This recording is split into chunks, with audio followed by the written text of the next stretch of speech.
Coming up on the Locked On Ole Miss podcast, we talk a little bit about what the Daeshun Ruffin news that he'll be out for the rest of the season means to the team. Daeshun tore his ACL, he'll be out. We'll talk about that a little bit.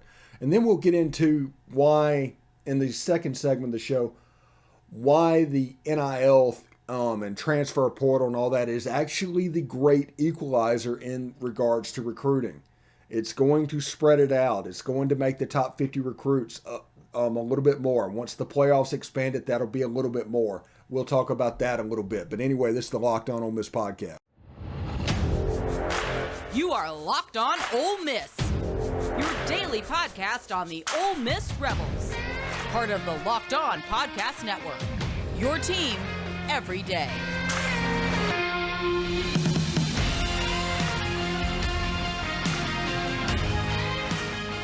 All right, welcome to the Locked On Ole Miss podcast. I am your host, Stephen Willis, and glad you are joining me today. I'm getting all this set up because I didn't get it set up ahead of time because I'm super smart. So Daeshun Ruffin tore his ACL against LSU. We all saw the injury. It didn't look good. Basically, as soon as it happened, everybody just vocally gasped at what is went on. But it turns out it was a torn ACL. It will cost him the year. And it's just a shame, man. This team had won 3 of 4 and was starting to potentially turn the corner. And to be that team that I explained, like Coach Yo was last year. And then you just kind of battle at the end of the season, become a pretty good team, and in the tournament, you're just absolute hell.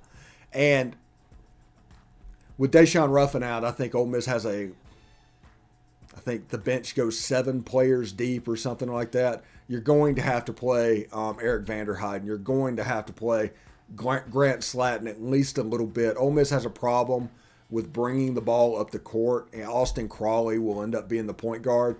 His backup will be Ty Fagan. And so basically 2 guards or combo guards are leading your attack moving forward. But it's just a horrible situation for Kermit Davis and the Ole Miss men's basketball team that was actually starting to turn this around. And I feel terrible for Daeshun Ruffin. I hope he gets well soon.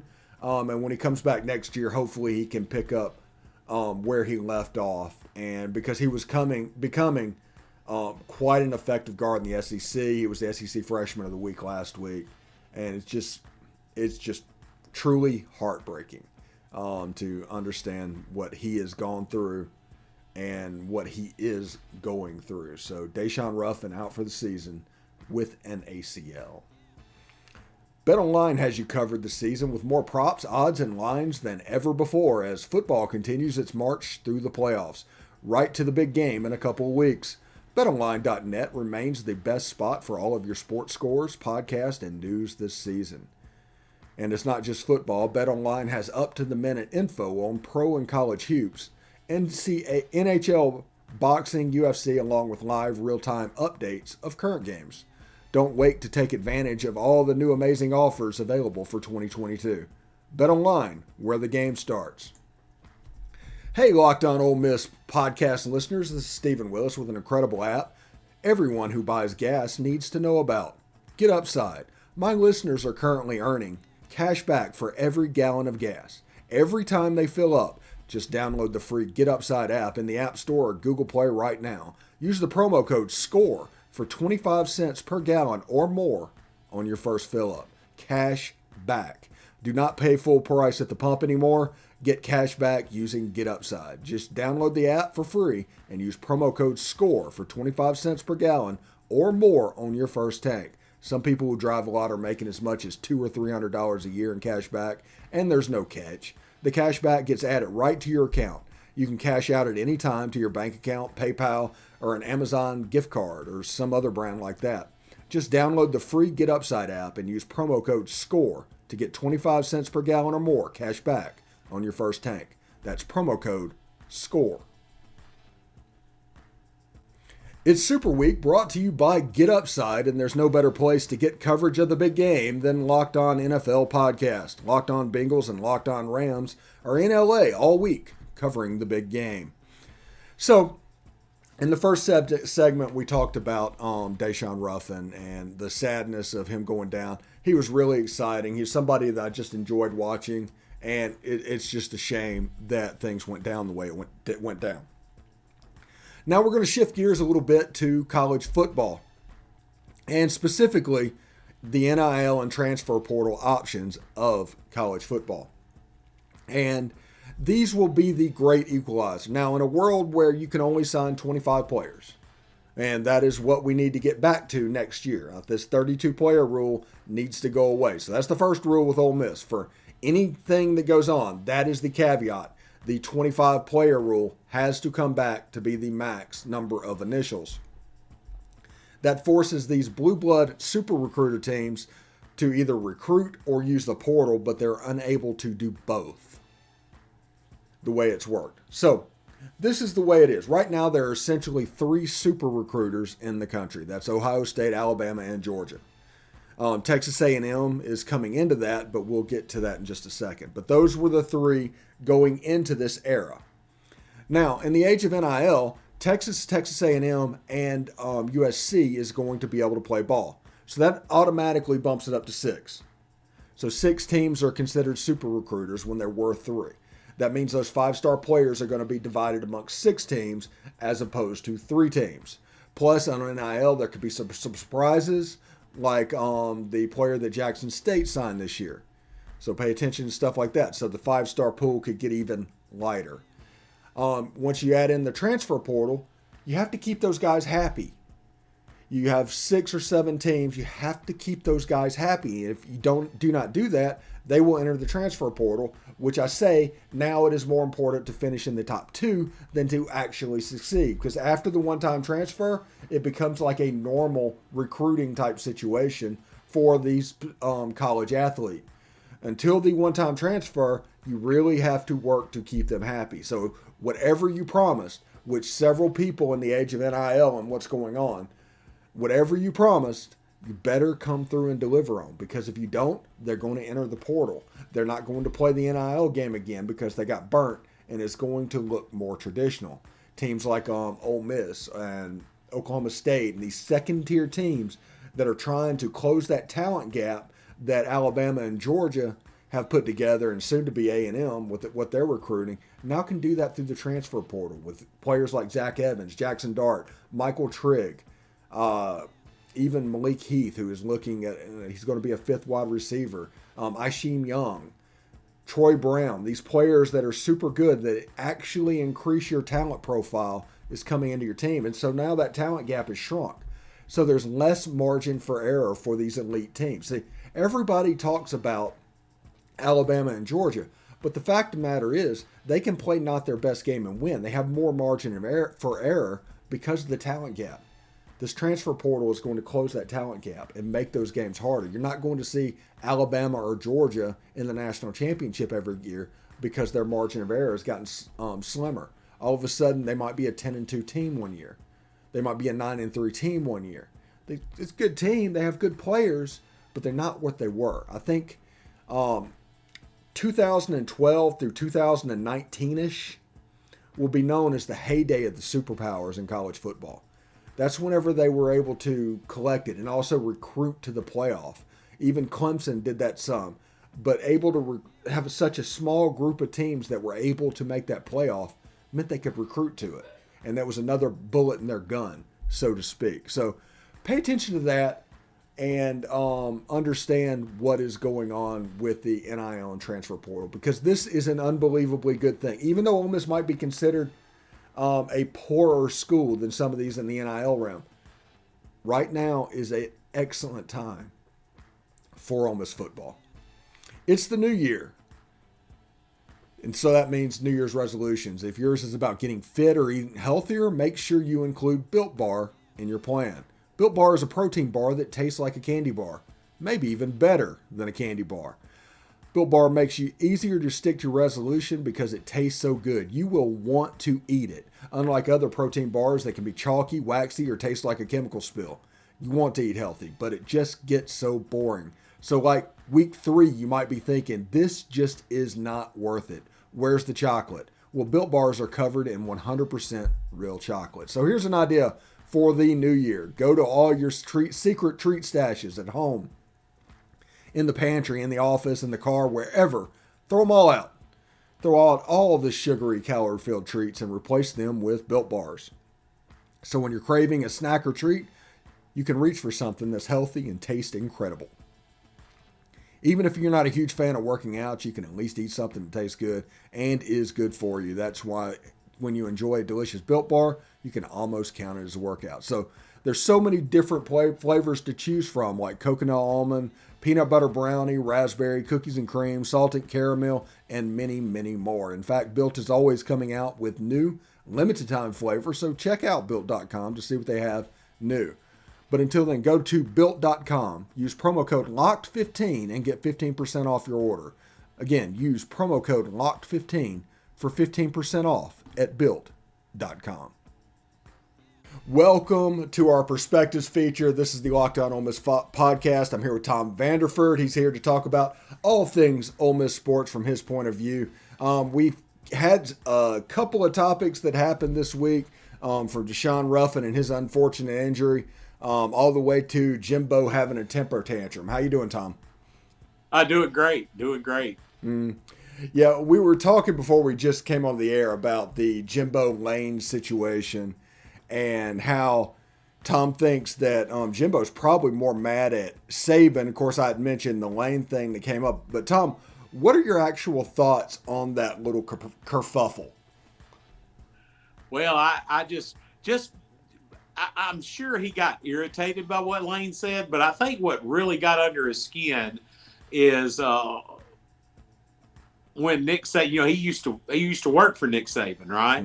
So when Nick Saban mentioned earlier in the week that they've never bought a player at Alabama, I think his retort, if I remember correctly, was like, I know how things work.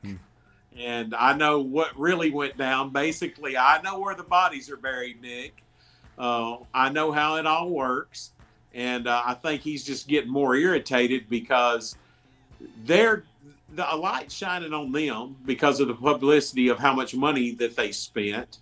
And he's saying, look, man, these big programs like Alabama and Georgia and other schools, they've been doing this for years. You know? I mean, we've all heard the Ford Raptor in the driveway story about the linebacker from Georgia that's from North Mississippi. We've heard about all the challengers in the parking lot at Alabama, and we remember DJ Fluker saying that he got paid, and other people when they got in the NFL.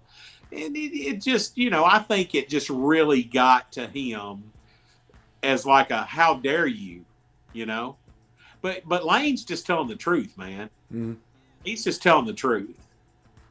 He's just saying, look, man, it's free agency just like the NFL, and there's no salary cap right now. I think there will be later, But he said there's no salary cap right now, so some schools can't compete. Well, people need to also realize this. In 2020, Lane Kiffin raised heck to the NCAA about teams faking injuries to slow down his offense. Nothing happened. Not a thing. So in 2021, Lane Kiffin told his team to start faking injuries to slow down the offense. Yes, Ole Miss faked injuries against Tennessee and against Arkansas and teams like that. That happened. In 2022, this year, he's complaining about NIL and not a level playing field. All the while setting up numerous NIL groups around Ole Miss while this is being done. 2022 is set up for Ole Miss to really take off as Lane takes advantage of that rule too. So that is something that Lane Kiffin is going to try to take advantage of in the near future. What do you think about that, Tom? Oh, I think he's a genius. I don't remember if it was you on Twitter or Kara or whoever, but somebody was mentioning that, he's playing chess with the NCAA. In 2020, like you said, he griped about people slowing down, faking injuries against his offense. Nothing, crickets. But he did it this year, and now the NCAA is going to look into it because Ole Miss is doing it, right? Mm-hmm. So the same thing with this NIL stuff. He's not a dummy, man. He knows what he's doing. Mm-hmm. He knows what he's doing. I don't, and I talk about recruiting. The Malik Heath situation. He knows what he's doing. Mm-hmm. He's always one step ahead. And I think his time in the NFL helped him with all this new NIL stuff. He knew to hold back, and he told everybody, "I'm going to sign a small high school JUCO class." And then, everybody, especially some of the fans down south, made fun of him. Oh, blah blah blah, And then he comes through and has this wonderful portal class. And he's got contingencies. Everybody and their brother knows that Jackson Dart was not his first choice. Yeah. But he knows how to have contingencies. He's got a plan A, a B, a C, and a D. And, we've talked about that with different staffs before in the past at Ole Miss, that they'll have a plan B. Well, his plan Bs are good as his plan As. Before we would have this severe drop off from our plan A to our plan B. Just like you were talking last week about Hugh Freeze, he would think he had linebackers in the back pocket. The kid that went to high school with Laquan Treadwell, he knew he had that kid. Kid signed with Notre Dame, we were left holding the bag. Same way with the kid that signed with UCLA. Mike Juarez. Yeah. Mm-hmm. We got him, man. We got him. Ended up with Sean Curtis, if I'm not mistaken. Oh yeah, he was wonderful. Yeah, mm-hmm. I remember Yancey trying to pump him up to us. Back on the Spirit. I think he said he was the fourth leg in the 880 relay or something, and blah blah blah. And he was just, Pitt had offered him and all this other stuff. He just kind of threw stuff against the wall and saw if it sticked. Yeah, what he didn't tell you is that team was last in their district in the 880 relay. Yeah, exactly. That's exactly. It doesn't make much sense. But, that's all the way it works. And speaking of this recruiting class and everything that's going on, there's 3 spots left because Malik Heath, and Ole Miss is actually recruiting Malik Heath to be the 4th or 5th option, to be a big body on the outside. Exactly. He's not a must-contribute guy. But how do you see them closing? I think we're going to have to, and you've alluded to this before too. I think we're probably going to have to find a kicker.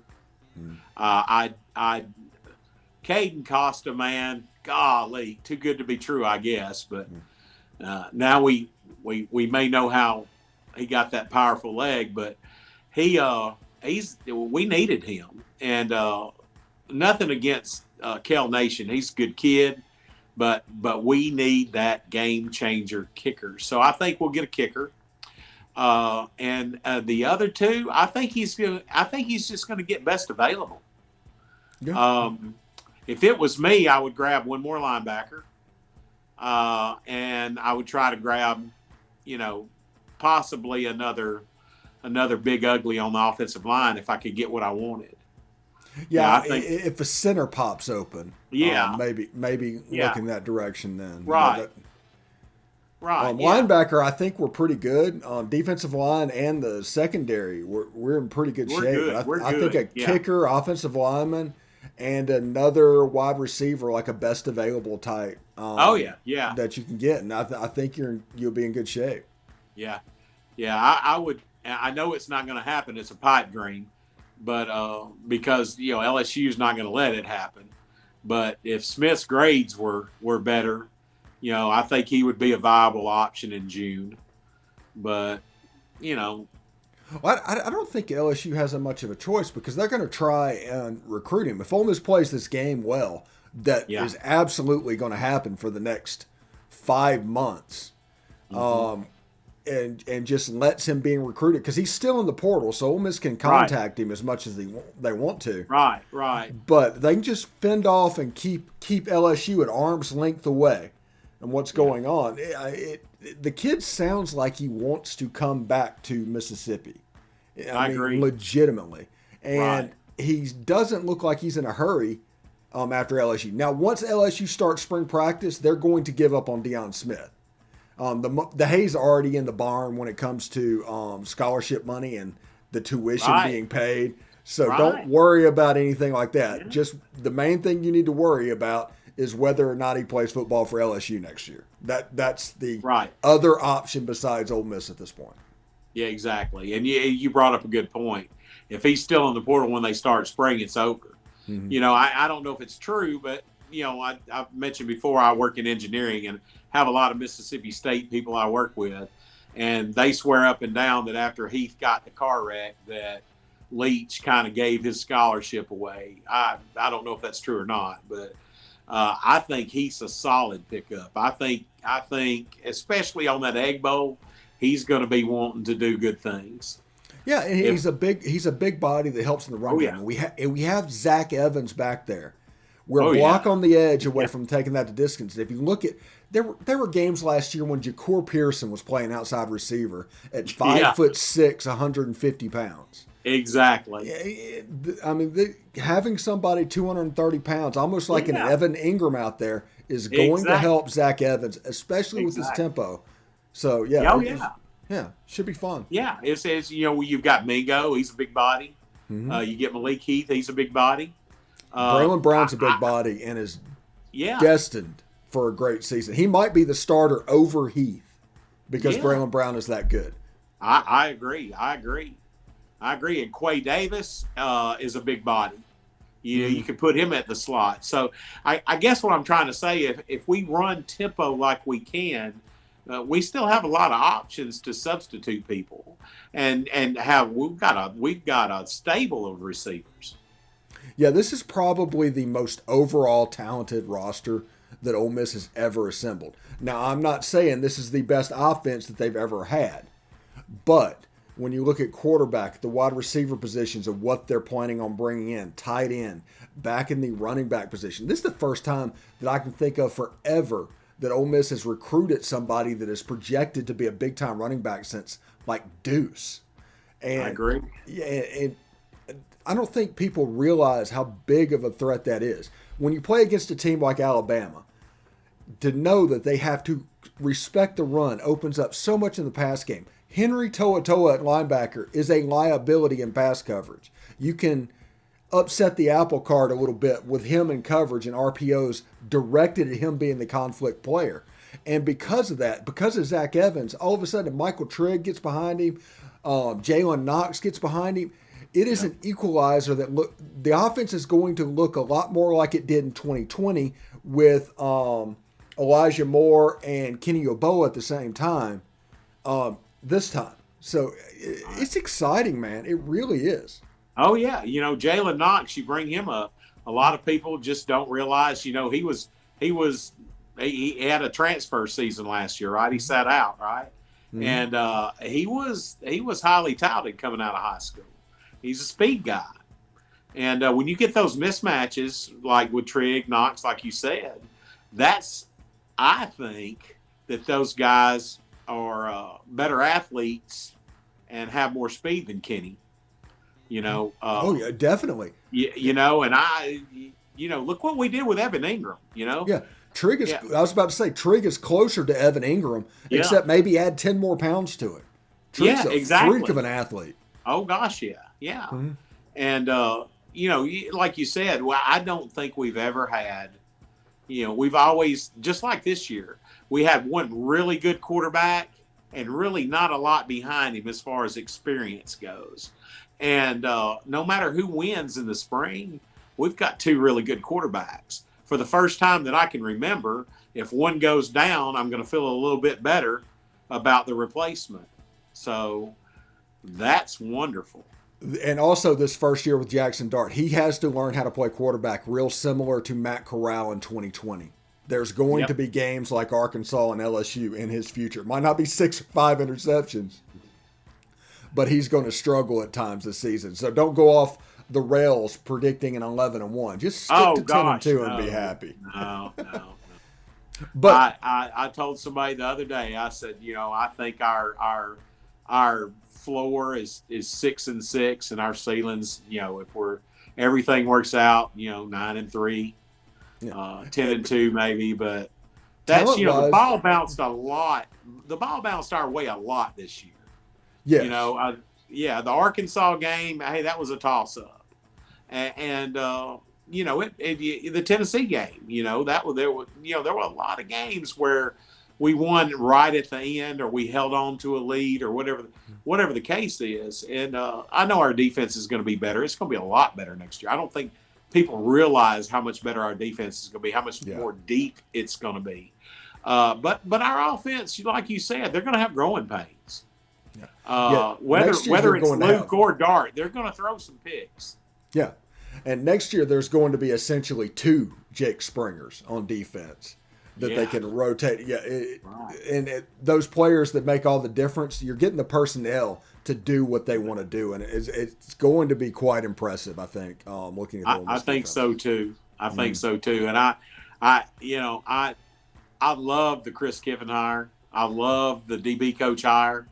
He's the DB, like you said, they're committed to the 3-2-6. The DB coach from Arkansas, 3-2-6. They're, the Isheem Young, 3-2-6. They're committed to that. Ladarius Tennessee. Exactly. He's perfect for the 3-2-6. He sure is. He's a good hybrid guy. Yeah, and I think AJ Finley and Davison Igbenuson is going to go in for free safety. Yeah. This is how this is going to look in the defense. And the mixture that you saw at the end of the year is going to continue. And also, when Chris Partridge moves on, the co-defensive coordinator that is Chris Kiffin is going to move up to be the primary. He's going to hire another co-defensive coordinator, and he's going to continue the assembly line. This is all planned. This is nothing seat of their pants. I told somebody the other day, we were talking about that, and they were impressed. It was an opposing fan, a state person, and they were impressed with how he was able to replace people with quality people. And I said, dude, when he first hired on at Ole Miss, he said he learned a whole lot from the GOAT, Nick Saban. And he learned what to do with staff turnover from Nick Saban. And he's respected enough in the coaching community that he can pull it off. Absolutely. Yeah. I like I said, I've been an Ole Miss fan my whole life, man. And I just see so much good things in the path that we're going towards, recruiting, coaching, the whole 9 yards. I see great things. I really do. And who knows? We don't know how long we're going to have the guy, but he's setting us up for success in the future, no matter what happens. Yes, get to the point where it doesn't matter how long we have the guy at this point. Right. And I picked on, I have some UT guys I work with too. I told one of them today, I said, well, at least we've got him 3 times as long as you guys did. Anyway, thanks for making the Locked On Ole Miss podcast your first listen every day. Hope you have a good weekend and everything. Now make your second listen Locked On Bets, your daily one-stop shop for all your gambling needs. Locked On Bets, hosted by your boy Q with expert analysis and insight from Lee Sterling. It's free and available on all platforms. Tom, man, I appreciate it. This has been a great interview. We'll do it again next week. But yeah, it's good. We're starting to get this interview and piece it together. Like next week, we're going to have somebody that's talking about analytics in recruiting. So recruiting analytics. Yeah. And I think he's going to be on Monday's show. And we got a bunch of stuff coming up. I think next week also my baseball guy, I'm delaying it as long as I can, is going to make his debut talking about the baseball Rebs, which is about 2 weeks away from first pitch, man. But Tom, thank you so much, and we'll see you next time, man. All right, take care. Hotty toddy. Hotty toddy.